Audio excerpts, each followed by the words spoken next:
Assalamualaikum warahmatullahi wabarakatuh. Perkenalkan, nama saya Aris Ibnu Maulana. Saya mahasiswa Universitas Majalengka, Prodi Pendidikan Bahasa Indonesia. Di sini ada tugas dari mata kuliah retorika, di mana dari tugas mata kuliah ini mengharuskan kita untuk berpidato. Mungkin jangan lama-lama lagi ya, kita langsung saja saksikan video berikut ini. Bismillahirrahmanirrahim. Assalamualaikum warahmatullahi wabarakatuh. Alhamdulillahirabbil alamin wa bihi nasta'inu ala umuri dunya waddin. Wassalatu wassalamu ala asrofil anbiya'i wal mursalin wa ala alihi washabihi ajma'in. Amma ba'du. Pertama-tama marilah kita panjatkan puji syukur hadirat Allah Subhanahu wa taala atas segala rahmat dan karunia-Nya sehingga kita masih dapat berkumpul dengan keadaan yang masih sehat ini. Amin ya rabbal alamin. Salawat dan salam tak lupa kita surahkan kepada junjungan kita Nabiullah Nabi Muhammad SAW yang telah menghantarkan kita dari zaman jahiliyah, dari zaman kebodohan sampai zaman sekarang yang kita mengenal Islam. Semoga kita sebagai umatnya mendapatkan syafaatnya di yaumul kiamah nanti. Amin ya rabbal alamin. Yang terhormat kepada Bapak Aji Septiaji selaku dosen Pendidikan Bahasa Indonesia Universitas Majalengka dan sebagai dosen pengampu mata kuliah retorika. Yang terhormat kepada teman-temanku semester 7 Pendidikan Bahasa Indonesia. Dan yang terhormat untuk semua yang mendengarkan video ini, semoga kita selalu dalam lindungan Allah Subhanahu wa taala. Alhamdulillahirabbil alamin. Qala rabbis shrahli sadri wa yassirli amri wahlul 'uqdatam min lisani yafqahu qawli. Pada kesempatan kali ini saya akan berbicara mengenai akhlak dan karakter. Kita melihat pada situasi saat ini, belakangan ini kita dihadapkan oleh fenomena yang kiranya sensitif gitu ya, di mana ada konflik agama, di mana ya antar umat beragama saling cekcok, saling caci maki gitu. Itu merupakan sebuah pemandangan yang tidak baik gitu. Hampir setiap dari kita mengeraskan hati, hampir dari setiap kita misalnya ketika membuka WA, membuka YouTube, membuka Facebook dan media sosial lainnya, mungkin kita tidak sengaja misuh. Kita yang tadinya lembut jadi ikut marah, ikut caci maki juga gitu. Pada akhirnya ya kita mendekatkan dengan penyakit hati gitu. Itu sesuatu yang tidak diharapkan. Nah, dari fenomena itu saya mempunyai sebuah cerita gitu ya. Cerita ini ya mungkin sangat relevan gitu ya dengan kondisi zaman saat ini gitu ya. Semoga dari cerita yang akan saya sampaikan ini ya bisa menjadi pelajaran untuk kita semua gitu ya. Teman-teman jangan melihat cerita ini dari fiksinya, dari aslinya, tapi kembali lagi gitu.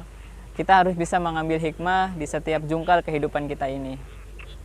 Oke, mungkin kita langsung saja ke sebuah ceritanya ya. Cerita ini datang dari seorang kiai.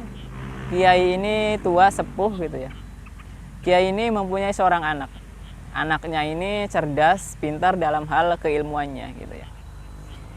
Kiai ini berniat menguji anaknya. Berniat menguji anaknya untuk mencarikan makhluk Allah yang paling buruk di semesta ini. Anaknya ini mengiyakan permintaan dari orang tuanya ini untuk mencari makhluk Allah yang paling buruk. Bapaknya ini mempunyai sebuah tantangan di mana harus membawa makhluk Allah yang paling buruk ini ke rumah. Ketika belum mendapatkan makhluk Allah ini, anak ini dilarang pulang. Jadi si bapaknya ini mempunyai syarat bahwa ketika pulang harus membawa makhluk Allah yang menurutnya paling buruk. Ya, anak ini pun mengiyakan gitu ya permintaan dari orang tuanya ini. Kemudian jalan beberapa saat, pergilah anak ini untuk mencari makhluk Allah yang menurutnya paling buruk gitu ya. Di tengah jalan, anak ini bertemu dengan wanita yang berpakaian seksi. Wanita ini dikelilingi oleh banyak laki-laki. Sebut saja wanita ini pelacur gitu ya. Nah, Dari pelacur ini si anak ini berpikir bahwa ya ini nih makhluk Allah yang paling buruk gitu ya. Ya mungkin saja dari pelacur ini suatu penyakit di masyarakat itu akan berkembang, akan tumbuh. Mungkin saja dari pelacur ini rumah tangga seseorang akan tergoyahkan. Mungkin saja dari pelacur ini iman seseorang akan tergoyahkan juga gitu. Jadi anak muda ini berpikir ya ini nih makhluk Allah yang paling buruk gitu. Pada akhirnya anak muda ini berniat mendekati pelacur ini untuk membawanya pulang. Kemudian jalan beberapa langkah ketika di hadapan pelacur ini, anak muda ini dalam hatinya berkata, bukan ini gitu, masih ada yang lebih buruk lagi gitu. Kurang puas, jadi anak muda ini kurang puas dengan apa yang dilihatnya. Jadi menilai pelacur ini mungkin suatu hari nanti juga akan bisa bertaubat lah, akan bisa kembali ke jalan Allah. Pada akhirnya anak muda ini mengurungkan niatnya untuk membawa pelacur ini pulang ke rumah.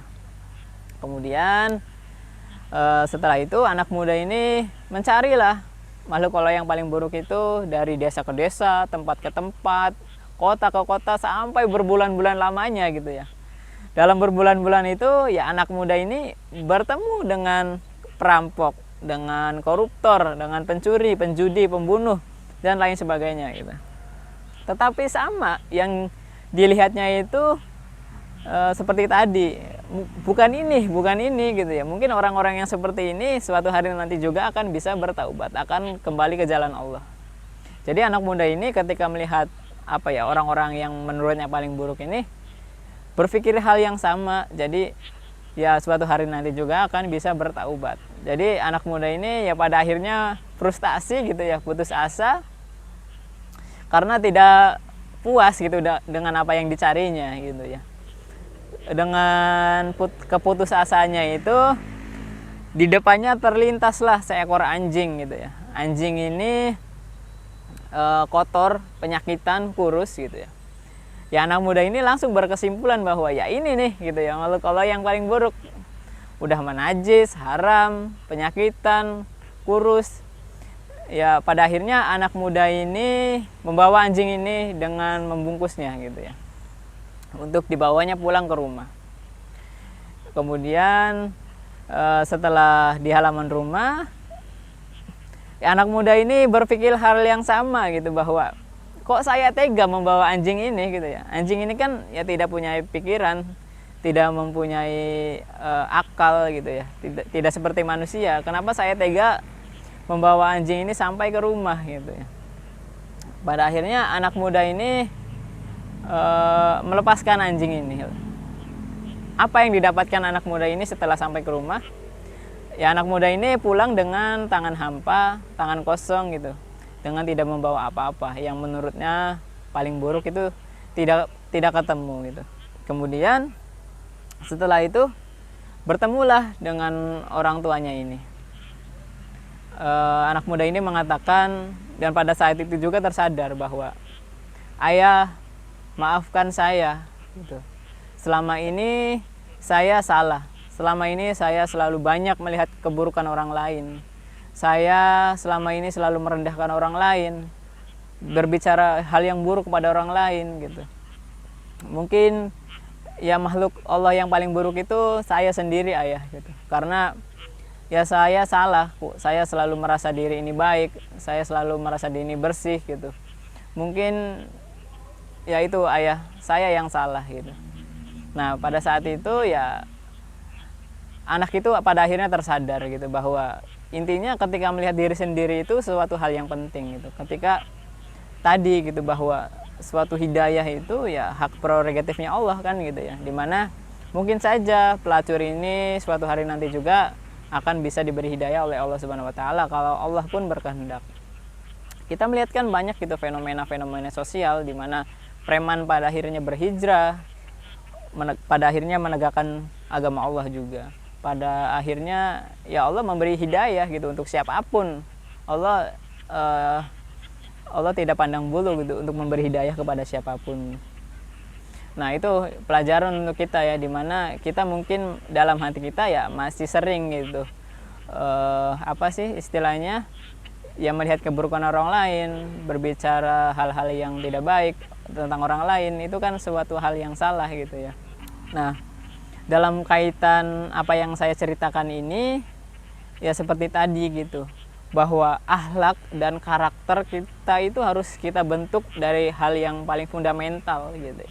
Dimana kita sebagai calon pendidik, sebagai pendidik harus bisa memberikan suri tauladan yang baik kepada peserta didik gitu. Sebagai guru harus bisa memberikan contoh, harus bisa membimbing, mengajarkan, harus bisa mendidik gitu.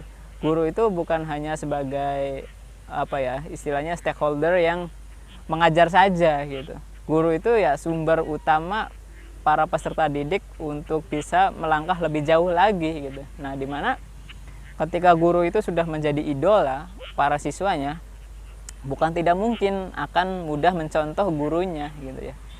Nah, itu tadi ya. Semoga apa yang dapat saya sampaikan ini bisa bermanfaat untuk kita semua, untuk kita selalu bermuhasabah diri, kita untuk selalu belajar tentang pentingnya akhlak gitu ya. Semoga di Indonesia juga bahwa konflik-konflik yang kiranya sensitif ini pada akhirnya ya selalu berkurang gitu. Kita kembali lagi gitu, dimana persatuan itu penting gitu, bahwa konflik antar umat itu sesuatu yang tidak baik gitu. Ya kembali lagi bahwa fitrah agama kan ya menyejukkan gitu. Fitrah agama itu mempersatukan, fitrah agama itu meningkatkan keimanan kita kepada sang kuasa gitu, bukan malah menjadikan kita itu apa ya istilahnya malah merasa lebih baik gitu ketika melihat orang lain gitu. Mungkin sekian ya apa yang dapat saya sampaikan. Semoga bermanfaat kita untuk selalu meningkatkan diri, untuk selalu kita memudayakan literasi, untuk selalu bisa belajar dalam hal apapun gitu ya. Oke, mungkin cukup sekian. Assalamualaikum warahmatullahi wabarakatuh.